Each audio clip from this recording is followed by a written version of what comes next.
ওই যে আমরা ফার্স্ট যখন পড়ছিলাম, আমাদের কোন ক্লাসে জানি, ইংলিশ ফর টুডেতে অ্যান ফ্র্যাঙ্কের এক ডায়েরি একটা চ্যাপ্টার ছিল। তো হ্যাঁ। ওইটা, হ্যাঁ ওইটা পড়ে আমি হচ্ছে খুব ইন্টারেস্টেড হয়ে গেছিলাম আর কি। এরপরে আমি ওর ডায়েরিটা পড়ছি।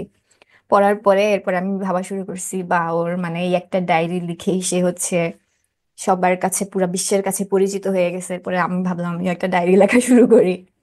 এরপরে আমি ডায়েরি লেখা শুরু করছি, and এরপর কি হয়েছে, এটা হচ্ছে খুবই কমন একটা ইনসিডেন্ট আমাদের। এখন হয়তো এটা খুব বেশি করে না বাবা মারা, বাট ওই সময় মনে কর নিজের একটা পার্সোনাল ডায়েরি, আর সেটা বাবা মা কখনো খুলে পড়ে নাই।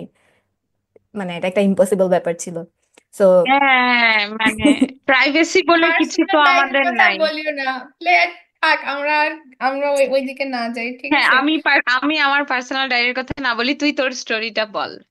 মানে ওইটাই, আমি হচ্ছে শখ করে একটা ডায়েরি লেখা শুরু করছি। এই যে ওর ডায়েরিটা পড়ে, and কিছুদিন পরে হচ্ছে আম্মু আমার ডায়েরিটা পড়ে ফেলছে।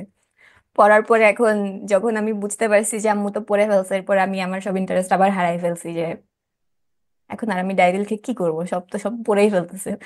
মানে আমার পার্সোনাল বলে কিছু থাকলো না আর কি।